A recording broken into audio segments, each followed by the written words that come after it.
Now what are we going to do? And somebody has an idea. There's a feast at Shiloh in connection with the tabernacle there, no doubt. A feast every year, which makes you think of the 3 great pilgrimage feasts. Some say this was the Feast of Tabernacles, for these folk reckon that Tabernacles, the Feast of Tabernacles, was the greatest of the 3 feasts.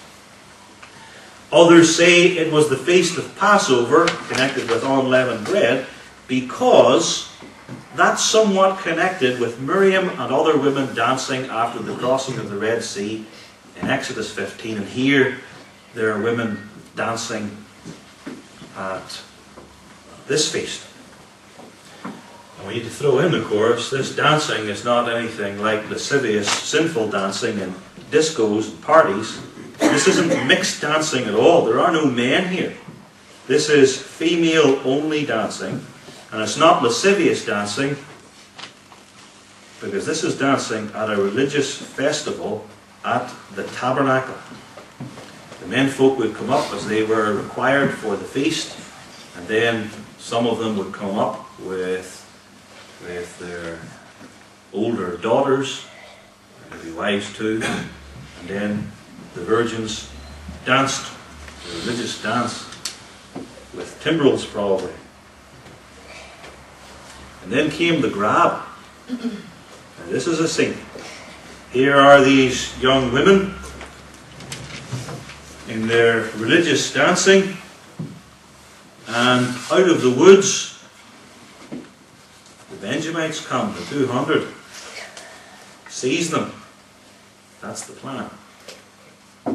So Israelite commands, that's the word used, commands these Benjamites, now you hide carefully in the vineyards, and then you come out at the appropriate time and make a grab for any girl you fancy. And they explain to these Benjamites that you'll not actually have to face the brothers or the fathers or uncles of these girls, because, as verse 19 explains, this is outside of Shiloh where the menfolk will be. And you won't have to go through the town when you cart them south, so you'll be safe. Okay. And then the Benjamites say, well, what's going to happen when these irate fathers and angry brothers come saying, well, what about these Benjamites? They kidnapped our daughters, carted them off, and married them. Well, don't you worry, Benjamites, because we, the elders, will step in, and we say, now be kind to Benjamin. The tribe has almost been wiped out. We've got to cut them a little bit of slack because we need all 12 tribes in Israel. And you remember that oath we all took? That we'd all come under God's curse if we gave our daughters to the Benjamites. Well, it doesn't apply to you. You're not guilty because you didn't actually give the Benjamites your daughter. They just came and seized them. Okay. Okay, so this is what happened. Now, this strikes us as a very strange way to get a wife. The strangest way to get a wife, to my mind, anywhere in the Bible. And I remember once, as a very young single Christian, reading through the scriptures, coming upon Judges 21 and wondering if there was some lesson in this chapter about finding a wife. And the simple answer to that is, well, there isn't. There is nothing here about how to get a wife, no matter how desperate you could get. And these 200 men, they really were desperate. So what do we make of it all? What do we make of these poor 400 girls in Jabesh Gilead? In one day they saw their parents and families slaughtered, the village devastated, and then they're carted off to marry men they'd never seen before. That must have been quite an ordeal. And then there's these 200 virgins in Shiloh. One minute they're dancing with their friends, and the next minute they've been grabbed and are heading south with their Benjamite husbands-to-be. That's a shock for their parents and their family and themselves. What are we to make of all this? Shrug your shoulders and say, the fallback position as it were, well, in those days there was no king in Israel, and every man did that which was right in his own eyes. And then you might add, well, there's some of the behaviour by professing Christians dating today, and it's little better than this. Who they're dating, unbelievers, or young men or young women that hardly know anything about the Christian faith and don't really care a big time. Is that any better than this? At least these women were at the feast of the Lord. Or what they get up to together. In our day too, it's as if there's no king in Israel, Jesus Christ in heaven. Because there's a lot of young men and young women who just do what's right in their own eyes. Now, despite all the crazy goings on in this chapter, and without trying to justify them, there is an amazing testimony here to the grace of God to Benjamin.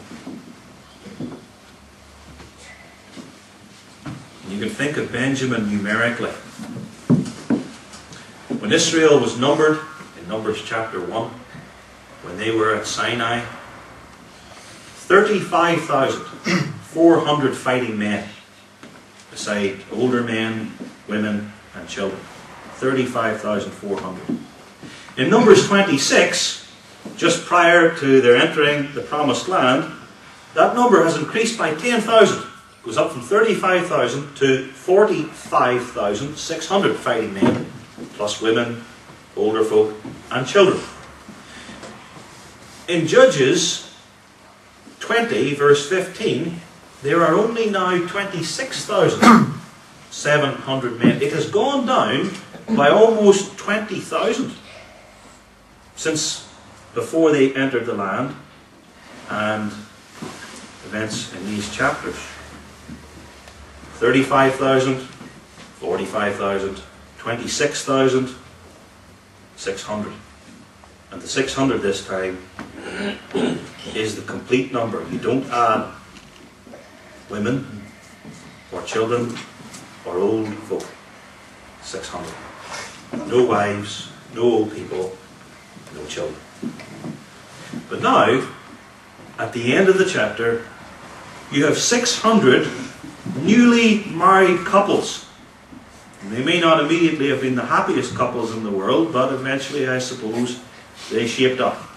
600 newly married couples returning to big farms. And at least the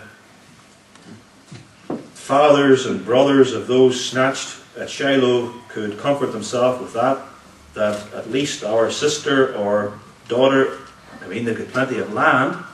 There's the whole tribe of Benjamin, which had about 100,000 people or more in it, and now there are only 600 couples, so there's a big farm waiting for my daughter or sister. And off they go, these 1,200, to rebuild and repopulate Benjamin. And they did too. It wasn't the end. Despite all the grievous sins, seventh commandment against the seventh commandment, and some of the filthiest sins against the seventh commandment. Against the sixth commandment, and that poor wretched woman who was cut up into 12 bits.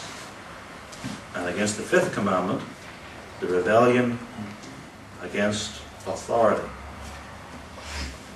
God's grace. There was a way out.